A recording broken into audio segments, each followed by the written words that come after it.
여러분 안녕하십니까? 오늘은 BBS 화쟁 토론을 어느 한 분의 칼럼을 읽는 것으로 시작하겠습니다. 물론 주제는 준법 정신, 그 중에서도 공권력 집행 과정에서의 준법 정신에 관한 것입니다.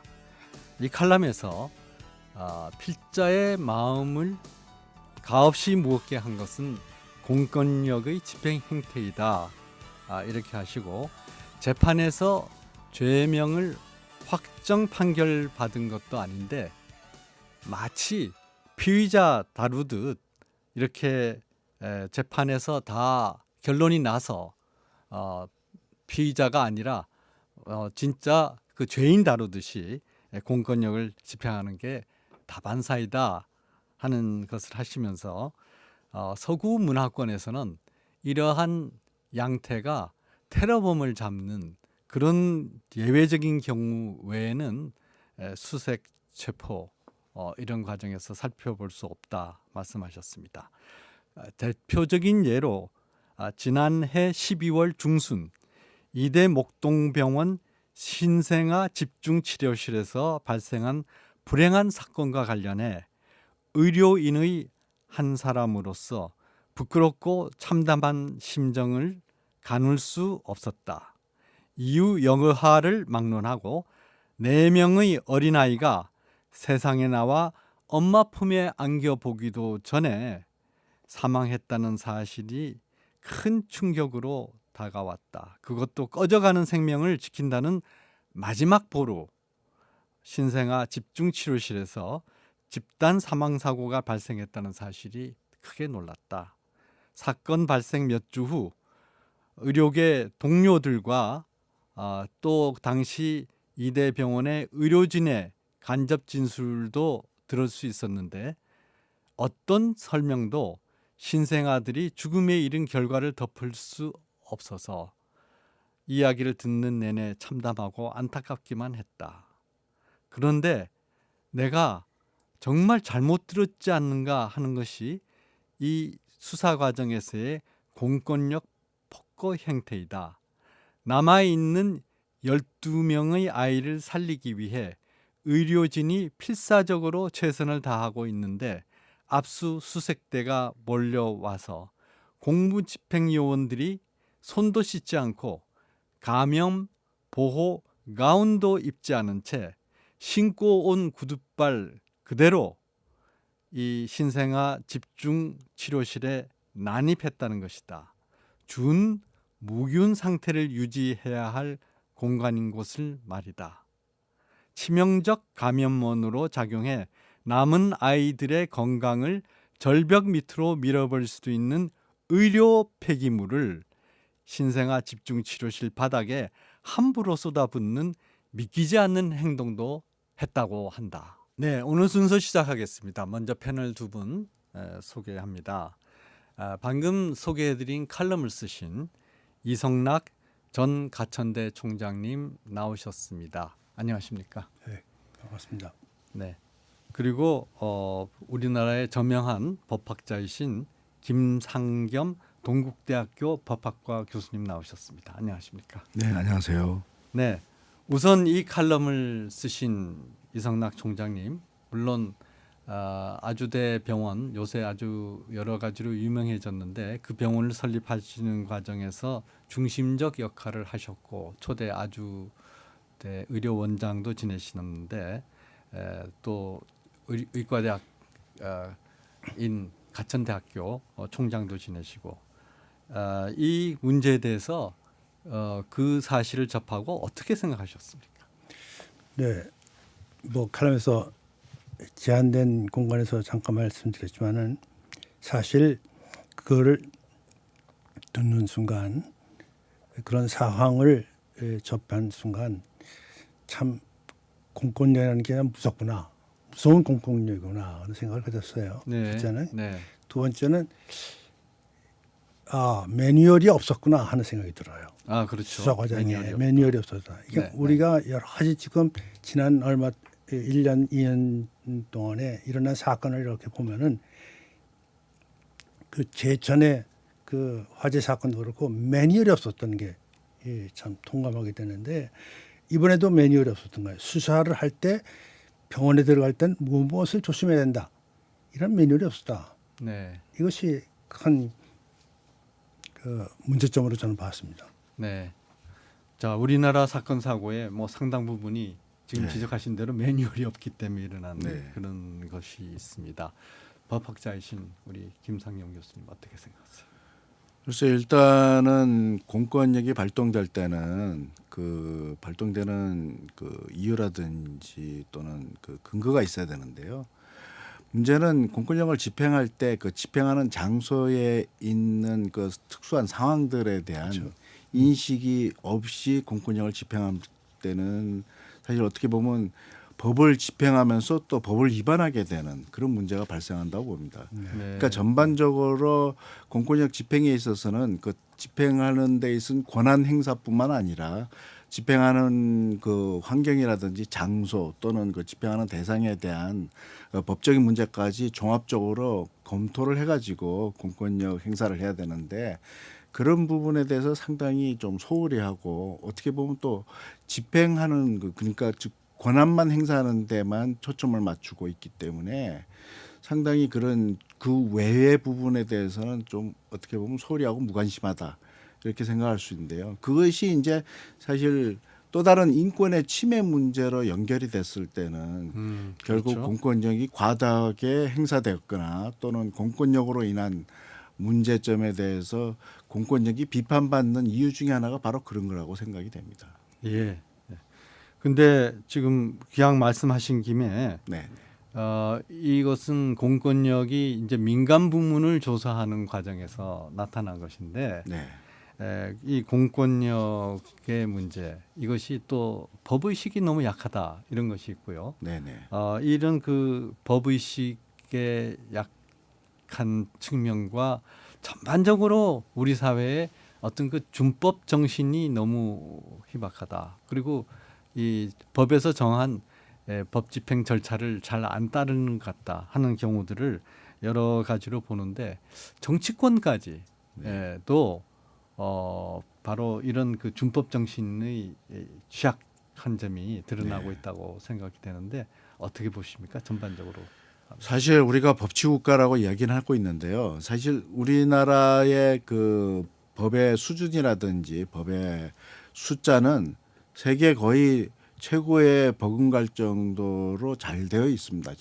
현재로서는 뭐 법 수만 따지면 아마 거의 선진국도 넘어갈 정도의 수준인데 문제는 그 현재 시행되고 있는 법을 그 적용하거나 또는 집행하는 자들의 그 법 준수 의식이라든지 법 의식이 부족하다는 데 문제가 있는 거겠죠. 그리고 전반적으로 우리 국민들이 사실은 법을 준수하는 것에 대한 교육 프로그램을 사실 이수하지 못했기 때문이 아닌가 그런 생각도 듭니다.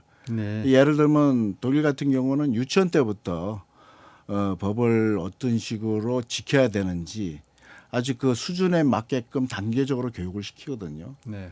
근데 우리는 뭐 입시 때문에 교육이 거의 그런 부분에는 신경을 못 쓰고 있어서 법 의식이나 법 준수에 대한 것은 사실은 교육을 통해서 가장 효과적으로 나타나는데 그런 부분이 좀 부족하다는 생각이 듭니다. 네. 그러다 보니까 이 사람 국민들이 이제 각 분야에 종사하면서 특히 정치계라든지 이 관료들은 이 법의식이 국민들보다 더 강해야 되거든요. 왜냐하면 법에 주어진 권한을 행사하고 또 그 권한이 바로 국민의 그 권리라든지 국민의 재산 이런 데 영향을 미치기 때문에 법의식이 강해야 되는데 그런 관료들이나 정치인들이 사실은 법의식이 부족합니다. 네네. 네. 그러다 보니까 항상 그 사실 어떻게 보면 정치권 또는 관료가 어떻게 사회적 리더에 속하는 그룹인데 그래서 그런 모습들을 국민들이 보면 또 국민들도 당연히 법은 뭐 지키지 않아도 큰 피해나 손해가 없다는 그런 생각을 하게 되거든요. 네. 네. 네. 그런 것이 전반적으로 우리 사회의 분위기라고 볼 수 있습니다. 이성락 총장님은 뭐 한국에서는 여러 굴지의 병원을 만드시기도 하고 또 그 대표가 되시기도 했는데 독일에서도 의료 행위를 예, 네. 의료에 종사하셨는데 거기서 만약에 이런 일이 일어났다면 어떤 식으로 처리가 됐을까요? 글쎄요. 첫째는 이런 일이 일어나지 않을 거라고 생각합니다. 네. 그런 네. 그 이른바 선진국 프랑스라든지 네덜란드라든지 영국이라든지 미국이 다 마찬가지일 겁니다. 근데 저는 저 사회학자도 아니고 의사이지만은 이 사회에서 함께 살아가는 사람의 한 사람으로서 느껴온 것이 법을 아는 사람이 결국은 법을 더 어긴다. 아, 네, 네. 이것이 저는 큰 문제라고 생각해 왔어요. 네, 네, 네, 법을 아는 사람은 그만큼 더 겸손해야 되는데 네. 법을 아는 사람이 법을 갖다가 악용하고 법을 갖다가 무시하고 그러한 사회적인 풍토가 이 모든 것을 써놨지 않았나 하는 생각을 갖게 됩니다. 네, 네, 네. 우리나라의 남소가 너무 많아서 법관들의 업무가 과중하다고 합니다. 이 법을 안다는 분들이 걸핏하면은 고소한다고 하니까 사실은 법 이전에 얼마든지 합리적 대화로 처리할 부분이 또 법적 영역으로 넘어가는 네. 그런 경향도 보게 되는데 방금 말씀하신 것처럼 법을 아는 사람들이 더 법을 안 지키는 것 같다라는 의사로서 말씀이 계셨습니다.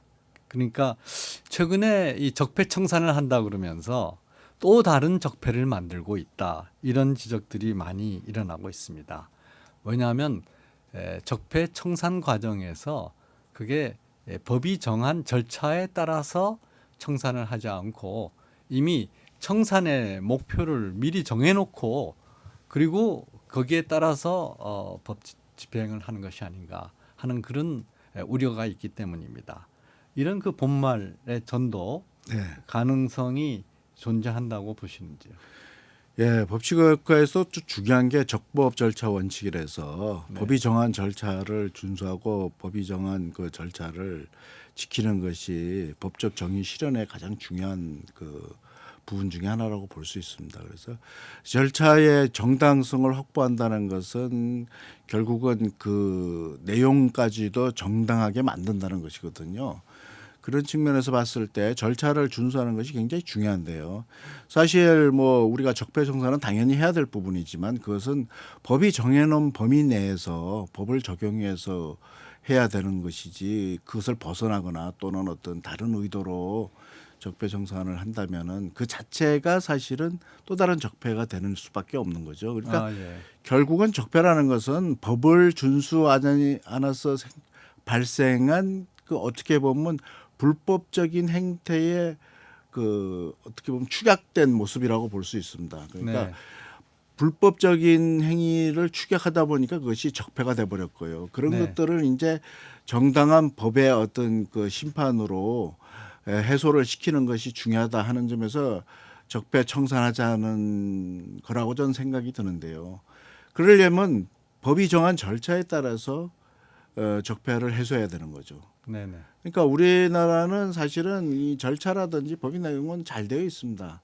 그러니까 법이 정한 바대로 그대로 시행을 하면 되는데 그것이 뭐 별개 그러니까 적폐를 청산하는 절차와 법이 정한 절차는 별개라고 생각해서는 안 되는 거죠. 네. 모든 것은 법의 테두리 내에서 해야 됨에도 불구하고 사실은 그것이 별개라고 생각해 가지고 어떻게 보면은 그냥 밀어붙이시기로 한다든지 또는 그 청산 과정에서의 어떤 불법성이 발생했을 때는 또 다른 적폐가 되는 거거든요. 네, 네. 그런 부분이 문제라고 생각이 됩니다. 예. 아까 이 총장님이 네.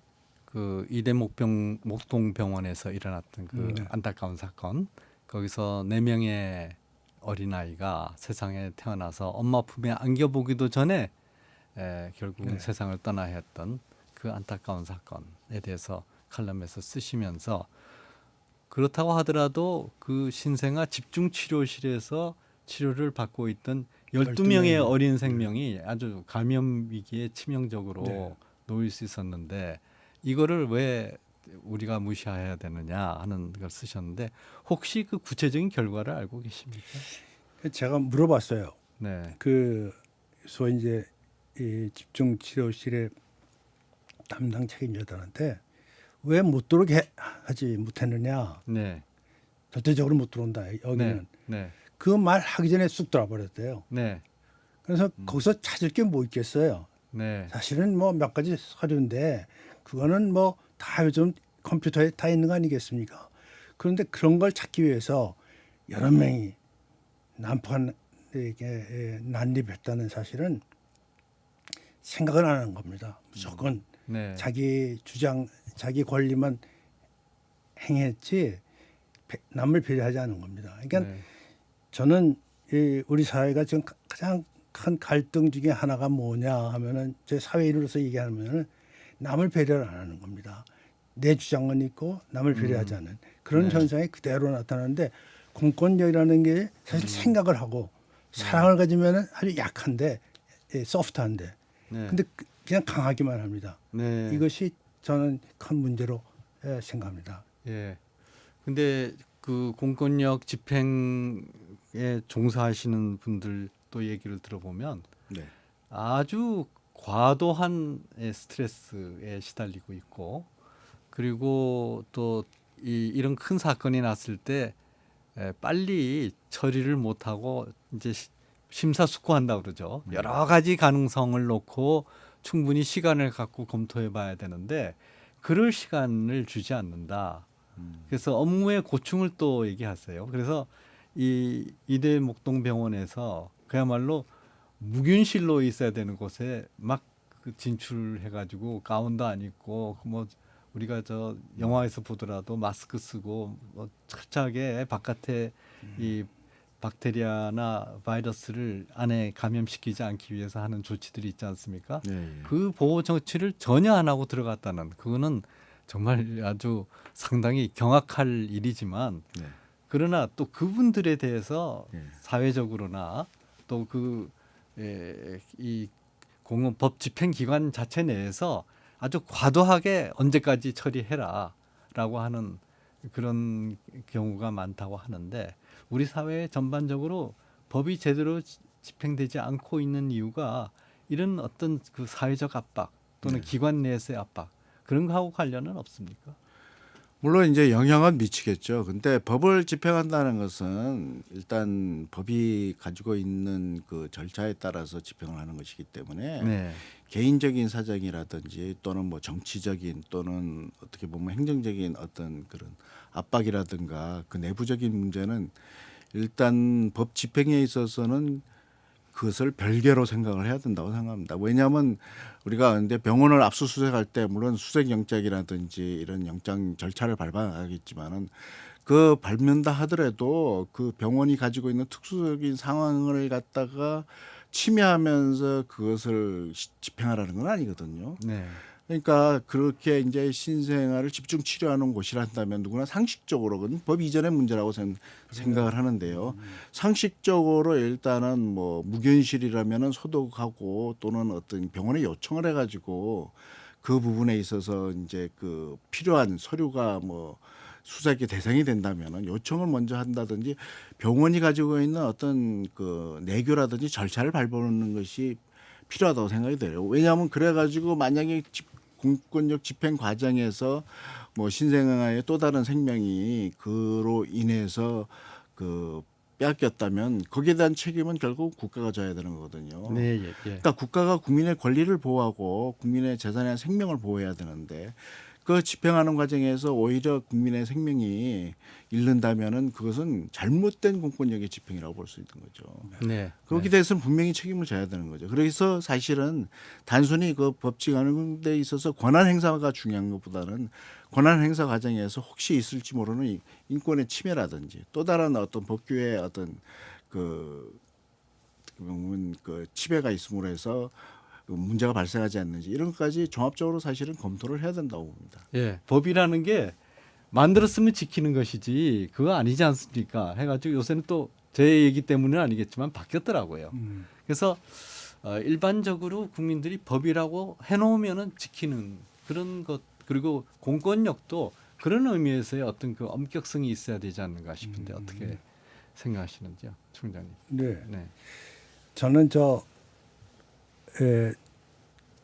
중학교 고등학교 시절에 선악설, 선설 네. 뭐 이 두 가지를 들었는데 지금까지 좀 헷갈리고 있어요. 네. 아직까지 전 정답을 못 얻었습니다. 그런데 이 서구 생활, 유럽 생활권에서 20여 년을 살다 보니까는 그리고 한국에 와서 지금 몇십 년을 살다 보니까는 차이점이 뭐냐 하면은 선악설인지 선선설인지 모르지만은 법 집행이 무지하게 저쪽은 무섭구나 하는 생각을 가지고 여기는 솜방망이다 하는 네. 생각을 가져요. 이게 차이점이라고 생각해요. 서구 문화권과 네. 우리 문화권이 법에 대해서 네. 규칙에 대해서. 네. 어떻게 예, 뭐 우리 총장님이 오래 사셨지만 저도 독일에서 한 10년 살았는데요. 제가 차이점은 결국은 이제 기초 법 질서에 대한 국민의 의식이 부족하다는 생각이 들고요. 그 다음에 교통법규 같은 경우 이제 한 국가의 수준을 알려면 도로에 나가보면 안다고 그럽니다. 근데 우리나라 도로는 사실은 과거보다는 나아졌지만 아직도 선진국에 비하면 한참 후진적인 모습을 보이고 있는데요. 일단 제가 독일 가서 놀랐던 거는 그 캄캄한 밤 11시에도 빨간불인데 아무도 차도 없고 아무도 지켜보지 않는데도 차가 서 있습니다. 네. 파란불이 될 때까지. 네.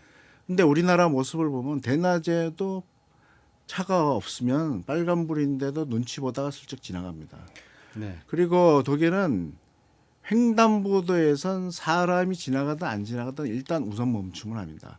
우리나라 법규도 똑같이 되어 있음에도 불구하고 우선 멈춤하는 차를 거의 못 봤습니다. 바로 이런 차이가 그 법 질서를 준수하는지 안 하는지에 대한 그 국가의 차이라고 생각이 들거든요. 네. 그리고 독일 같은 경우에는 기업이 범죄를 저지르면 일벌백계로 다스리는데 우리나라는 굉장히 경제 범죄에서는 굉장히 어떻게 보면 굉장히 그 아주 미약합니다. 미약하다 보니까 이 범죄를 저지르고도 죄의식을 못 느끼는 거죠. 이런 네. 것이 반복되다 보니 결국은 우리 사회가 법을 안 지키는 사회가 되는 것이 아닌가 하는 생각이 듭니다. 예.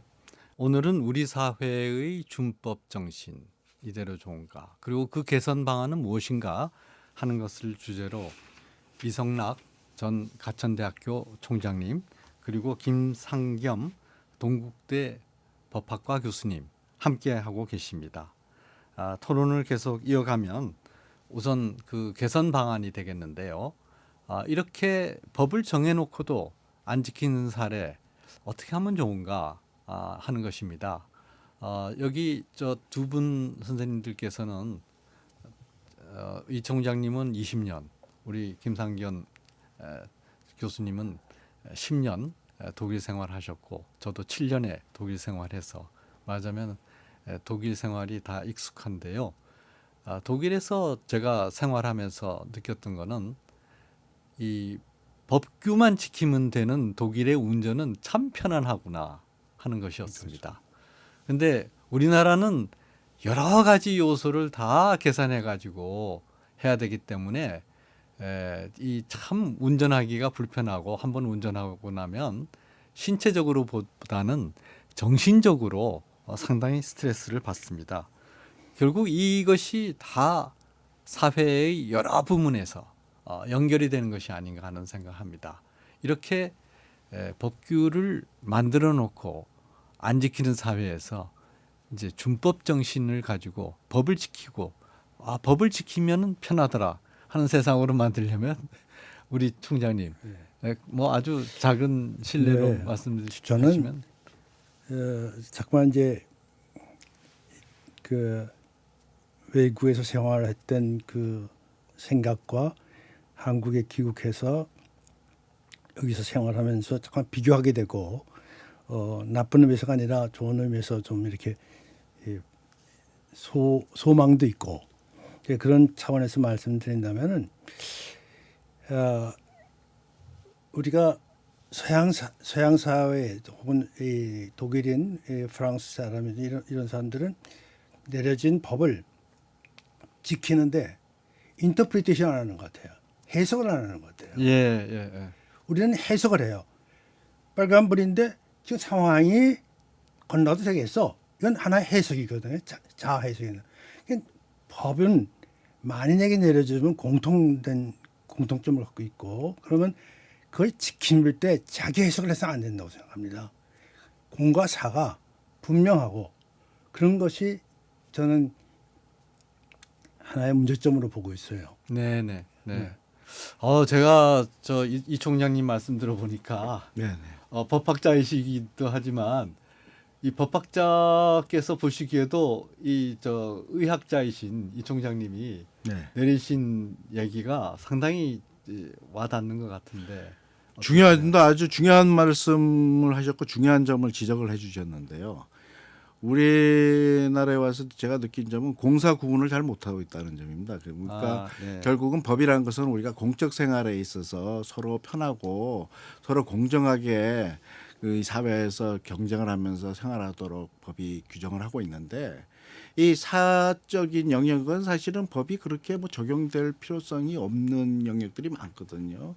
과거에 지금은 뭐 가정폭력 특별법도 제정이 돼가지고 가정에서 그렇게 폭력 행위라든지 이런 잘못된 것에 대해서 국가가 법을 통해 가지고 개입은 하고 있습니다만은 사실 개인 간의 영역은 가능하면 국가가 개입을 안 하는 거고요.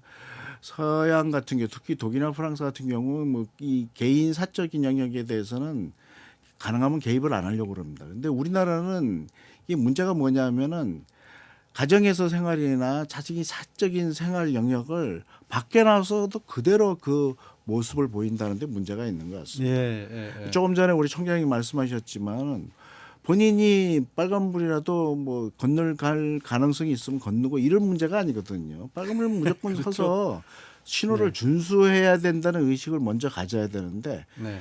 그것을 그때 우리 장식품으로만 생각한다는 거죠. 그래서 그냥 자기 편할 대로 한다는데 문제가 있습니다.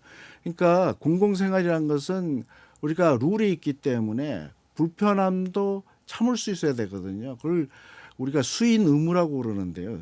독일 사회에서 보면은 독일 국민들이 가장 잘하는 것 중에 하나가 수인을 한다는 참는다는 거거든요. 네. 근데 우리 국민들은 참을성이 거의 없는 것 같습니다. 그런 부분에서 그게 사실은 이 준법 의식하고도 연결이 돼 있다고 저는 생각이 듭니다. 네. 그 참지 못한다는 말씀하시니까 우리나라 지하철에서 분명히 사람들이 다 내리고 나면은 타게 돼 있습니다. 그거는 내리는 때까지 참아야 된다는 것인데 많은 사람들이 내리는 과정에서 타고 있습니다. 이게 지하철 출입에 상당히 혼잡을 초래하고 있고 사람들로 하여금 굉장히 또 생각을 하게 합니다.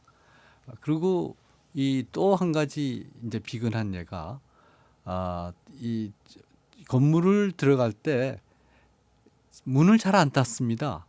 왜 문을 안 닫는지 모르겠어요. 우리나라처럼 냉난방이 필요한 계절이 장기간인 이런 나라에서 모든 건물이 근대식으로 냉난방을 하고 있는데 문을 안 닫고 그냥 가거든요. 그래서 참 그리고 뭐 아주 더러운 얘기다 이렇게 말씀하실 수도 있겠지만은 화장실에서 이를 보고 반드시 손을 씻어야 합니다. 아까 저 병원에 감염 말씀도 하셨지만 화장실에서 이를 보고 손 씻지 않는 데서 굉장히 많은 우리나라의 감염 사례가 발생하고 있는데 이런 가장 기초적인 질서를 지키지 않고 이런 것이 내가 하는 행위가 남에게 어떤 피해를 주느냐 하는 데 대한 의식이 없기 때문인가 하는 생각을 하는데요. 우리 총장님은 네, 의료인으로서 네, 네, 그렇습니다. 생각하시죠. 근데 이제 가장 제가 참 느끼는 거는 우리 사회는 윤리하고 윤리도덕하고 법규가 있으면은 법규가 위에요. 사실은 윤리가 더 위거든요.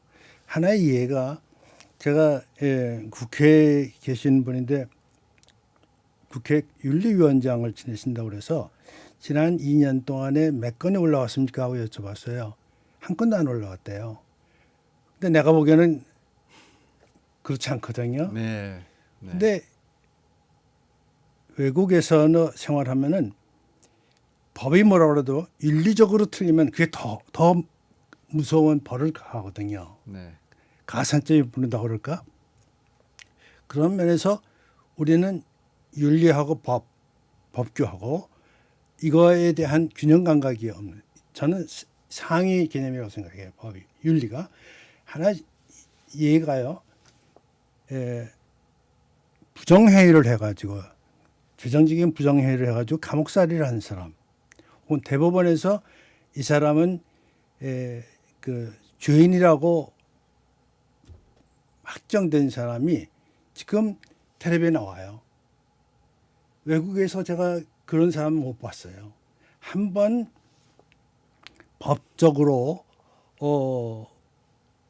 이 낙인을 찍히면은 그 사람이 생활할 수 있도록 은행 계좌를 열 수 있도록 했지만은 피선거권을 안 줍니다. 네. 우리나라는 지금 감옥에 갔다 온 사람들이 다 피선거권을 가져가지고 다시 정치 생활을 이어가요. 그다음에 그 대법원에서 이거는 표절 사건이다 이렇게 확정된 사람이 지금 나와서 버젓이 사회 그냥 공중 방송을 타고 있어요. 네. 이런 건 정말 윤리관하고 도덕관의 그 개념의 차, 높낮이의 차, 여기 저는 큰 문제가 있다고 생각합니다. 아, 정말 그러네요.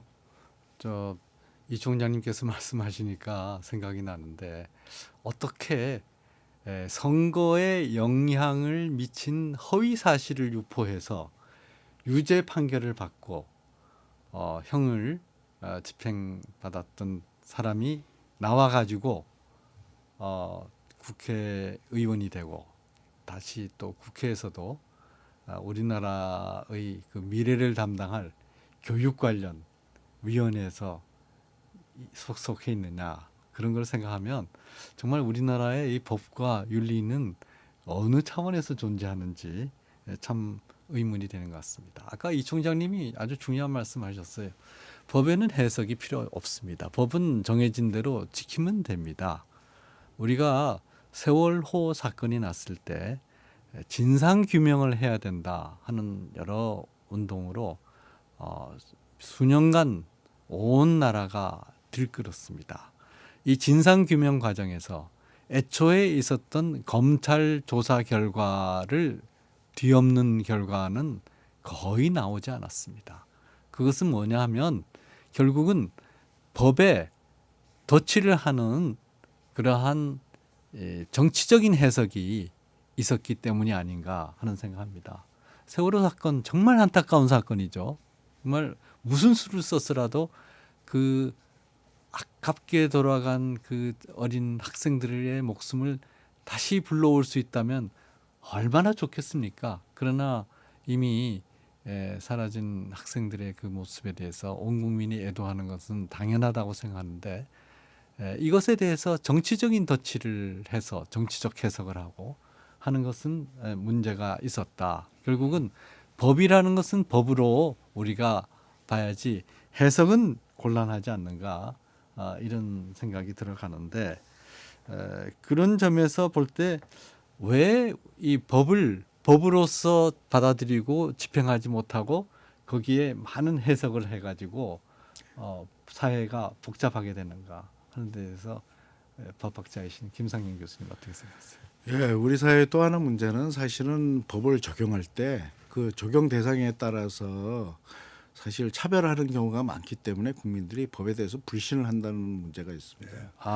법 집행의 차별성 문제. 예. 네, 그래서 네.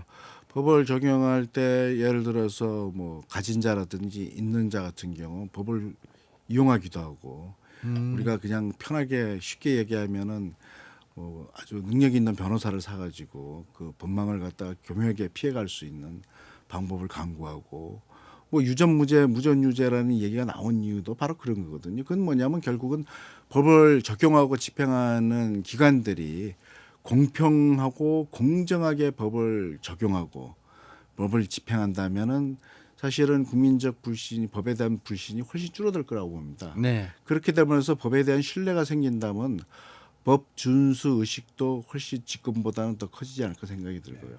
네. 바로 이런 형평성이라든지 평등 원칙이 제대로 적용이 되지 않는 문제 때문에 우리 사회는 법에 대한 불신이 더 커지고 있지 않나 그런 생각이 들고 그것이 바로 준법 의식을 갖다가 함양하는데 장애라고 생각이 됩니다. 네, 지금 말씀 들어보니까 법이란 것은 원래 엄정해야 됩니다.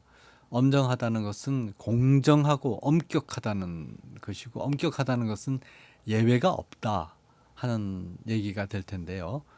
우리 사회에서는 언제부턴가 이 법 자체가 불신을 받고 있기 때문에 여러 가지 법을 놓고서 또 법 집행을 놓고서 해석하는 사례가 있지 않는가. 그리고 법에 의해서 일단 뭐라고 판결이 난 사건에 대해서도 여러 가지로 불복하는 사례가 일어나는 것이 아닌가 이런 생각이 듭니다. 결국은 이 우리가 아까 말씀하신 대로 법에 대해서 해석할 수밖에 없는 그런 사회적인 요건이 또 있는 것 같은데요. 네, 그게 어째서 그런 것 같습니까? 글쎄 그 아까 김 교수님께서 말씀하신 대로 이 사회 교육이 잘 안 돼 있는 것 같은 그런 생각을 가지고 여탄의 공과 사가 분명하지 않습니다. 저는 요즘 그 전철을 타는데 전철을 타고 가만히 있으면 참 가슴이 답답해 와요.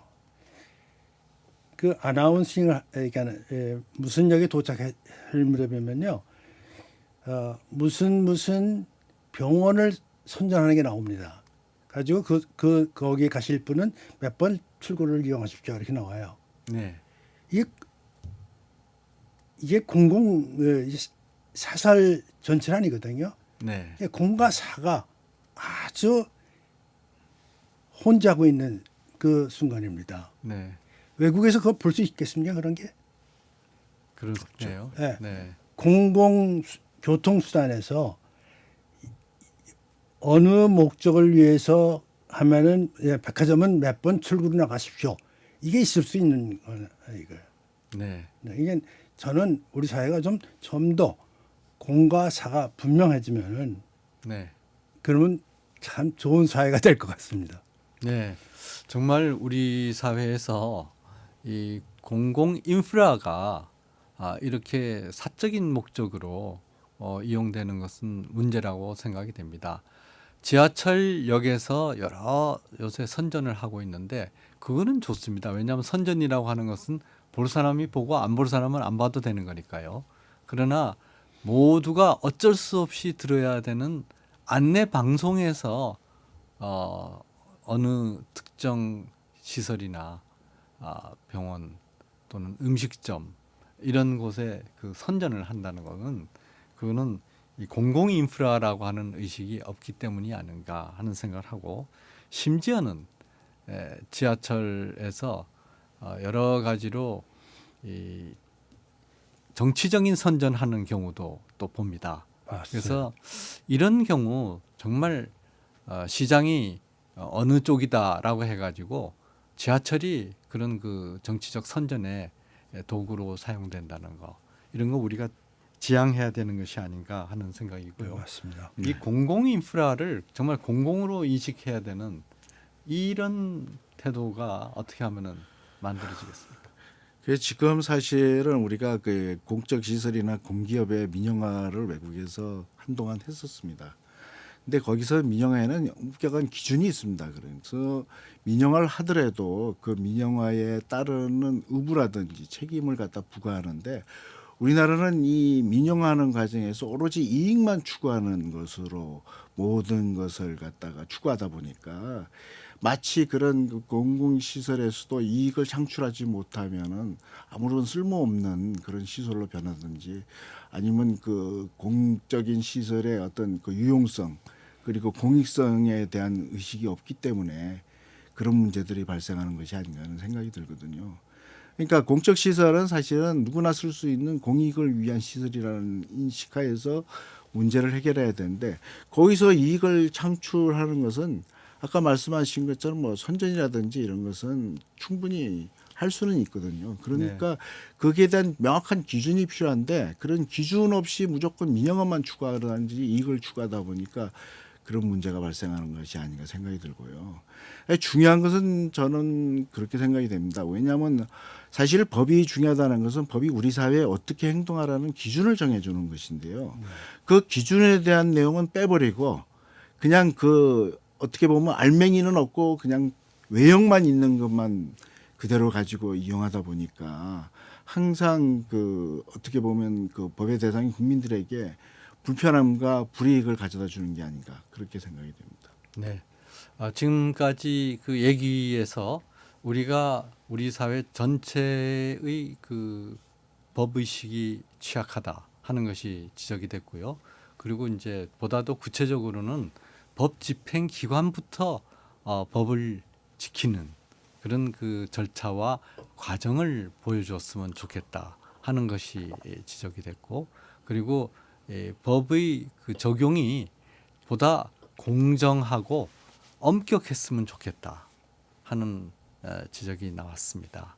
그래서 이렇게 법 집행이 느슨하고 거기에 상당히 많은 신축성이 있다 보니까 결국은 법 집행이 엄정하지 못하다는 데서 많은 국민들이 자의적으로 해석해 가지고 행동하는 그런 결과가 나온 것 같습니다. 그러면 이렇게 구조적으로 법 집행 기관부터 국민의 법의식까지 상당히 복잡하게 얽혀 있는 이 준법 정신의 결여 문제, 이거를 어디서부터 이제 개선해 나가면 된다고 생각하십니까? 법학자는 아니시지만 네, 저는 이 사회 일을 의료인으로서 말씀드리면 그냥 교육이 시작이고 끝일 것 같습니다. 네. 그러니까 저 초등학교에 들어간 그 초등학교 학생들. 때부터 네. 초등학교 때부터 저 이 건널목에 가서는 뛰어가요. 뛰라고 그래요. 네. 건널목에 가면은 어린애들이 천천히 가다가도 거기에선 뛰어가게 만들지 않습니까? 네. 속보로 네. 가게. 네. 그러한 그 교육이 전 우리에게는 없었지 않았나 하는 생각이 듭니다. 그런데 이렇게 제가 이렇게 보면은 지난 10년 동안에 많이 좋아졌어요. 네. 교통법규 같은 거 많이 좋아졌고, 근데 그 교통법규가 많이 좋아진 거의 그 이면에는 그 카메라 시스템이 잘 발달돼 있어가지고 네. 제가 요즘 그 택시 운전수 기사님들하고 대화를 해보면은 그거에 무서워서 그야말로 사회에 법규 들어간다든지 위반을, 네. 이게 법규를 훨씬 많이 지킨다고 그래요. 네네. 네네.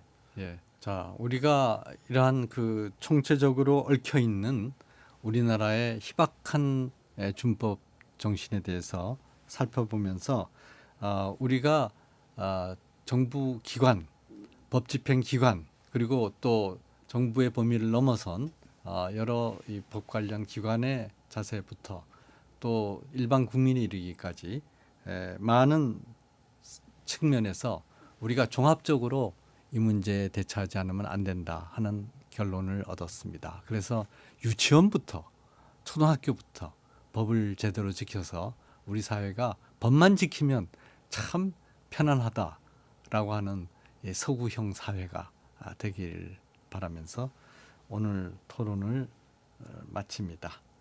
지금까지 참여해 주신 두 분 감사드립니다. 감사합니다.